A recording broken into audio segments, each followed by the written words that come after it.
변호사님, 제 아는 지인이 그 민사소송으로 나홀로 소송을 하려고 그러는데요. 네. 이제 변론기일이 잡혔어요. 네. 갖고 재판장에 가는 걸 되게 두려워하더라고요. 네. 근데 저는 해봤으니까 좀 알잖아요. 네. 편안한 거를. 네. 그거 또 좀 설명 좀 해주십시오. 어떻게 재판장에 나가서 그냥 네. 나홀로 소송했을 때. 네. 네. 처음에 되게 불안하지 않았습니까? 저도 되게 그 판사를 만난다는 거에 대해서 되게 네. 불안감이 있었죠. 네. 그렇습니다. 뭐 저도 이제 그 직업인으로서 지금은 뭐 20몇 년이 됐기 때문에 편안한데 변호사 막상 뵈서 법정 나가서 뭘 해야 되나 판사가 뭐 뜬금없는 질문을 하게 되면 어떻게 답변해야 되나 그런 것들이 굉장히 부담스러웠는데 하물며 이게 처음 그렇죠. 재판하는 일반인들은 오죽하겠습니까? 아유, 그죠? 되게 그 딱 기일 잡혔는데 엄청 떨리더라고, 지금. 예. 저한테 물어보더라고, 같이 있으니까. 그렇습니다. 예. 저도 이제 이렇게 그 법정을 나가게 되는 의뢰인한테 그 법정 나가서 어떤 일이 벌어지고 어떻게 답변하고 그런 설명을 좀 드릴 때가 있거든요. 그래서 오늘 그 말씀 드리면 되겠네요. 네네네. 네. 일단은 너무 그 부담스러워 하실 필요가 없다. 요 말씀을 좀 드리고 싶습니다. 이게 뭐, 기본적으로 이제 우리가 재판 절차는 재판장이 약간 주도해서 하는 거예요. 누구 나오셨어요? 그러면 예. 그 다음에 뭐, 소장 내셨죠? 뭐, 또 준비서면 내셨죠? 이렇게 해서 기본적인 그 동안에 우리가 재판을 나가게 되면은 그 한두 달 사이에 진행됐던 거 있잖아요. 서류들. 네. 그걸 개괄적으로 그냥 이런 소장 내셨죠? 준비서면 내셨죠? 네. 그 다음에 또 서증이라 그래서 증거들 1호증부터 뭐 5호증까지 내셨죠? 이런 확인하는 그 부분을 합니다. 그리고 나서 판사가 이제 궁금한 거라든지 또는 뭐 추가로 더 하실 거 있냐고 이런 부분을 한두 마디 정도 더 묻는 절차거든요. 그러다 보니까 기본적으로 본인이 많이 이야기할 건 없어요. 이해되시죠? 그렇죠. 그러니까 판사가 주도적으로 물어보고 요거 내셨죠? 그러면 예. 안 냈다 그러면 아니요라고 하면 되죠. 그러니까 보통은 판사 입장에서는 그 이제 비전문가인 일반인이 나왔을 때는 말을 많이 안 시킵니다. 말 시키면 이게 뒤죽박죽이 되어버리잖아요. 그렇죠. 그러니까 본인이 그 법정 나가보시면은 법정 뒤에 막 사람들 밀려 있지 않습니까? 네, 그렇죠. 기다리고 다음 재판. 그러니까, 한 그 오전 오후 기일에 뭐 수십 건씩 이렇게 촘촘히 잡혀 있다 보니까 좀 뭐랄까 콤팩트하게 진행을 하고 싶어요. 그러니까 그 한 사건에 할애된 시간이 불과 한 5분 요래밖에 안 되기 때문에 당사자 보고 하고 싶은 이야기 해보세요 이렇게는 안 된단 말이에요. 그러다 보니까 제출했냐 뭐 더 할 거 없냐 이렇게 짤막하게 물어보고 맞아요. 단답형으로 그렇게 하기 때문에 부담스러워할 필요가 없고요. 그래서 이제 중요한 거는 이제 우리가 민사재판이라고 하는 건 서류 재판 아니겠습니까? 서류를 미리 내놓고 그냥 그 판사가 이제 그걸 읽고 들어와서 그 전제하에서 다음에 더 할 거 있는지 또는 만약에 그 서면 내용이 뭐 궁금한 거 있으면 그 부분 확인하고 넘어가는 그런 정도의 절차입니다. 그러니까요. 저도 하여튼 변호사님과 같이 간 적도 있고 또 다른 혼자 재판한 적도 있는데 제가 갔을 땐 그렇게 뭐 이렇게 많이 물어보진 않고 변호사님 갔을 때는 이렇게 변호사님하고 또 얘기하면 되는 거니까 저한테는 이렇게 많이 질문 안 하더라고요. 저는 가봐서 알겠는데 일반인들은 그 재판이라는 게 되게 중압감이 있잖아요. 그럼 어떻게 해야 됩니까? 이거 뭐 아까 말씀드린 것처럼 본인이 주도하는 절차가 아니다. 요것만 생각하시고요. 기본적으로 판사가 이제 리드를 하고 나는 그 판사가 리드하는 부분에서 보조만 맞춰주면 된다. 요런 이제 가벼운 기분으로 하시면 되는데 문제는 이제 뭐 자기가 뭐 입증할 거 이런 부분은 뭐 증인 신청한다든지 이런 부분들은 판사가 그 증인 신청 하셔야 되지 않아요? 이렇게 이야기를 하진 않아요. 판사는 기본적으로 이제 챙겨주지 않는구나. 심판의 입장이기 때문에 네가 뭐 저리 가서 뛰고 저리 가서 뛰고 니는 수비하고 이렇게는 안 하지 않습니까? 그렇죠. 그러면 안 되죠. 그렇죠. 공정하지가 않죠. 공정하지가 않죠. 그래서 그 판사가 이제 뭘 입증이라든지 이런 부분을 당사자를 대리해가지고 뭘 해주진 않으니까 기본적으로 이제 내가 요런 단계에서 서로 원고 주장, 피고 주장 이렇게 공방이 되는 단계에서 입증 책임이 있는 사람 입장에서는 내가 할 증거를 신청은 내가 해야 되는. 예를 들면 홍길동을 증인 신청하겠습니다. 라든지 또는 뭐 세무서에다가 뭐 사실조회를 신청해 보겠습니다. 라든지 그런 절차는 조금 숙지를 하고 가셔야 돼요. 야, 근데 그럼 일반인이 하기에는 참 어려운 것 같은데요, 그러면. 근데 이제 그게 아까 말씀드린 것처럼 기본적으로는 서류 재판이라는 겁니다. 그래서 그 증인 신청서 또 사실조회 신청서 이런 것들을 미리 법원에 내기 때문에 내면은 판사가 이 사람이 뭘 하고자 하는 부분을 이해하는 거예요.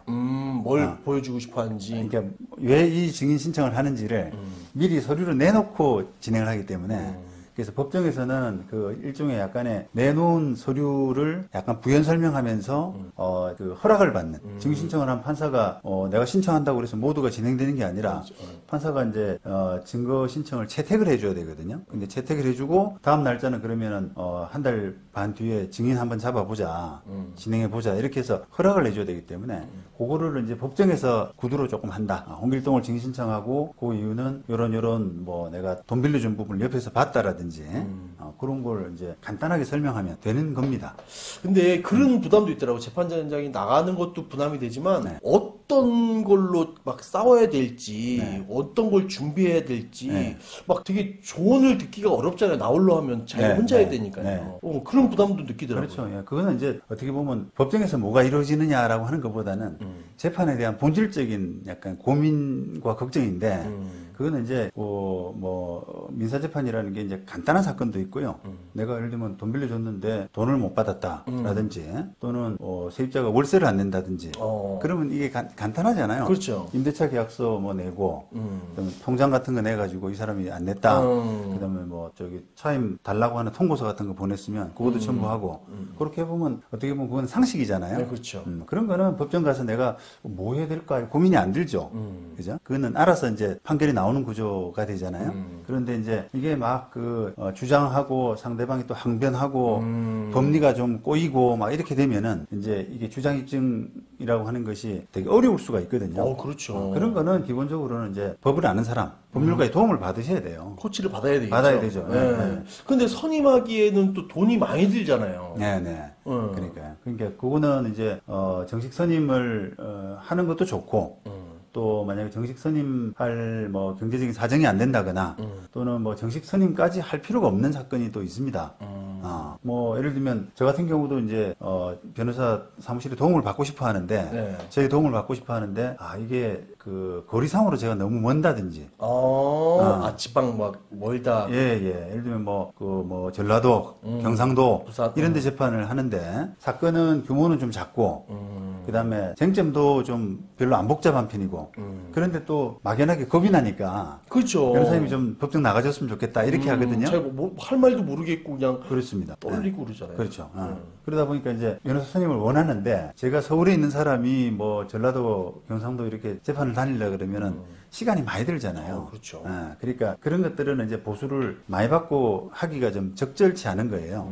그럴 때는 이제 의뢰인한테 좀 설득을 해서 그게 여차저차해서 요거는 법정 본인이 나가셔도 충분하다. 대신에 이제 서류 접수라든지 서류 작성하고 뭐 반박하고 이런 것들은 다 저희들 사무실에서 해드릴 테니까 법정만 나가시라. 그렇게 해서 조금 대폭 할인해서 싸게 해서 그렇게 해드릴 수는 있죠. 코치는 변호사가 선임된 것처럼 똑같은데 해주는데 법정만 당사자가 나가는 거다. 그렇습니다. 그런 서비스도 상당히 많이 합니다, 제가. 코치만. 네, 코치만. 좋네요, 그거는. 저 같은 경우는 그게 좋을 것 같아요. 이제 전 법정 아니까. 저는 이제 서비스 하는 입장에서, 좋은 서비스라고 하는 것은 약간 선택지가 있는, 요거 아니면 요거 하면 하고 아니면 말고 이게 아니라 요거 선택지가 있다. 그러니까 그 중에서 한번 제일 여건에 맞는 상황에 맞는 부분을 한번 선택해 보시라. 선택지가 많은 서비스가 좋은 거라고 생각을 하는데 저는 선택지를 좀 많이 드리는 편이죠. 나 돈도 많고 나 시간도 없으면 변호사 선임하면 되는 거고. 그렇죠. 나는 좀 시간 좀 여유가 있고 돈이 좀 적다 싶으면 코치만 받아갖고 제가 왔다 갔다 하면 되는 거고. 그렇습니다.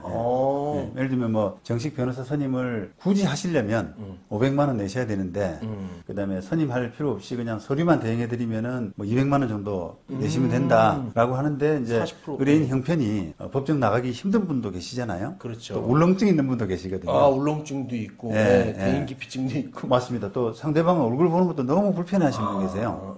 법정에 와서 이렇게 상대방을 어떻게 마주하나 이런 것들 자체가 막 싫으신 분들이 계시단 말이에요. 그러면 이제 돈을 조금 더 내시고 선임하셔도 방법이죠, 그거는. 근데 합리적으로라 그러면 이제 보통은 뭐 서면 대행 같은 거를 많이 권해드립니다. 선택지로. 왜냐하면 법정에서 사실 별로 이루어지는 게 별로 없는데. 그렇죠. 서류로 다 이루어지니까. 맞습니다. 서류로서 주로 이루어지고 법정에서 이루어지는 비율은 퍼센티지라고 그러면 한 5%, 10% 이렇게 비중이 낮아요. 법정에서 이제 뭐라고 이야기하느냐에 따라서 사건이 좌지우지되지 않는다는 겁니다. 근데 이제 일부 변호사들은 그걸 법정에서 나가는 부분을 굉장히 크게 생각을 해서 어린한테 이 법정에서 막 현란한 변론으로 뭔가 좌우될 것처럼. TV에서 나오는 것처럼. 네. 이 있습니다! 그렇습니다. 네, 그렇게 안 하거든요. 안 하죠. 네, 안 하거든요. 근데 그 마치 그런 이제 상황이 벌어질 것처럼 해서 저한테 다 맡기세요.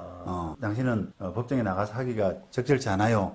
그렇게 해서 돈을 많이 받기를 원하죠, 보통 변호사들은. 그렇죠. 돈 네. 벌기 위해서. 네, 그렇습니다. 근데 이제 조금 더 냉정하게 합리적으로 생각하실 필요가 있잖아요. 조금 변호사도 이제 만약에 본인이 판단하기에 이게 꼭 이게 돈을 많이 들여야 되나? 이런 생각이 드신다면, 그 변호사 말고도 또 다른 변호사 찾아갈 수도 있잖아요. 그래서 한번 받아보고, 법정 본인이 나가는, 그런 선택지를 선택을 하는 것도 방법입니다. 네.